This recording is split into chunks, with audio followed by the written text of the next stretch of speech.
Hi team, and welcome back to my channel. Here we are all about productivity, simplicity, and living life by your own design. For those of you who have been here before, you'll know that I am a huge fan of my capsule wardrobe. It cuts down on decision fatigue, it fills you with confidence, and it is also possibly like the most magical thing that I have ever made. Yes, I have already made a video about capsule wardrobes. Hell, I've made two. I've made one about decluttering and I've made another one about why you should have a capsule wardrobe. But I realized I haven't actually made one for you about the best ways to build your own. So if you are one of those people that are like, oh, I don't have anything to wear, or I don't like anything that I own, or you spend literal years standing in front of your wardrobe in the morning going, then this is the video for you, my friend. Step 1. Find your personal style. Some of you luckily may already know this, some of you not so much. So here's the best way to get that done. Go to your wardrobe and take out every item that you love. That you love so much it makes your heart hurt, that you feel amazing in, that are your absolute non-negotiable favorites. Take them all out of your cupboard, take them all into a big blank space where you can lay them out and have a look. And I want you to think about why you love these so much. Think about patterns. Do you like patterns? Do you like plain? Out of these clothes in front of you, what has what? Do you like stripes? Do you like spots? If you have stuff with patterns, are they really full patterns, or are they something a little bit more minimal in terms of their patterning? Pay attention to the shapes that you have in front of you. Are they pencil skirts? Are they A-lines? Are they tight-fitting? Are they loose? What type of clothes are they? Do you have a lot of skirts? Do you have a lot of dresses in front of you? Do you have a lot of pants? Do you have a lot of singlets? Do you have a lot of blouses? What is the fabric?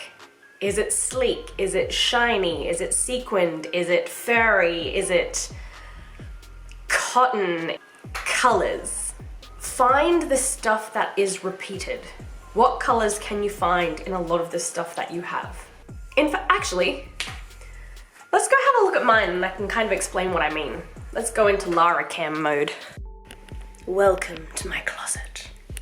Okay, so when you look at it, it's pretty clear to see what is patterns that repeat.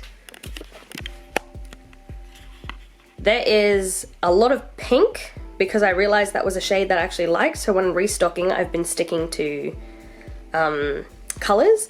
There's this kind of green, and everything that I have in terms of patterning, it's either block color or it's very simple shapes and lines.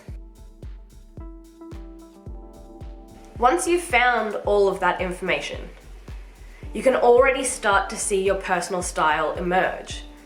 The most important thing is that you can go, you know what?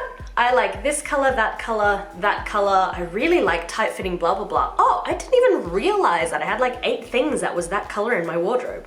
The best thing about this is you should never have to buy a piece of clothing again that you won't like. You shouldn't have to buy anything anymore that will kind of go, I mean, I'll give it a go, it's on sale. None of that. Because you can easily go into a store and be like, oh, none of those are my colors, ignore that, go over here. And you'll find the stuff, 1, that you will wear, and 2, that you will feel awesome in. Next is to think about your life. Again, this is your capsule wardrobe, we're designing it for you. So what do you do with your time? Where do you work? What kind of work? What do you like to do for leisure? What do you like to do for hobbies? If you like to paint, you're gonna need a lot more just random crappy clothes that you don't mind being covered in paint. If you work at a corporate job, you're probably gonna need a bunch of blouses and cardigans. Take note of how often you do those things, because this will factor into your capsule wardrobe in terms of numbers. So, if you work 2 days a week in a corporate job, then you probably don't need to fill your entire wardrobe full of corporate attire. If you exercise, but you only exercise twice a week, probably don't need that many exercise clothes. I myself am a circus performer and I will often be going on tour or away to training camps. So this means that I've made sure as part of my capsule wardrobe that I have a week's worth of exercise clothing. And that is it. I don't need any more than that because then I'll wash it and wear it again the next week. So think about your specific needs. Next, where do you live and what are the seasons doing? I live in Australia, and in Australia, I live in Brisbane. We don't really get cold weather. I'm currently in a sweater and it's probably like 22 degrees. I don't know what that is in Fahrenheit.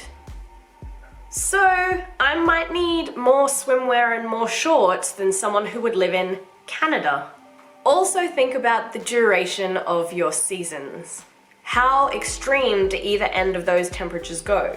Do you actually need like snow coat and snow boots because that's something that might happen in your life? If I need to buy that to go overseas, then best chance, honestly, is to op shop when you get there. You don't need that sort of stuff cluttering up your wardrobe here if it's not going to be of value and if it's only going to be of use for a small portion of time. So by now, you should have come up with the way that you like to dress, and it is time, my friends, to declutter the rest. You know what kind of work you do, you know how often, you know how many sets of those you'll probably need for that life that you live. But you don't need the rest. I've done a really in-depth video about decluttering your wardrobe, so I'm not going to talk too much about this, but I will put that link down there or up there somewhere. Next, set yourself some rules for how to maintain your capsule wardrobe. Again, it's your life, make your own rules. However, here's a couple that I would recommend. One is that you don't bring in too much. That if you're bringing something into your capsule wardrobe, figure out what the gaps are. This sweater was a gap filler, in fact, because when I did my huge declutter, I realized that I didn't have a kind of work appropriate sweater. I had a lot of hoodies, and that's probably it. So I wanted to find something that was just a little bit more chic that would work for work.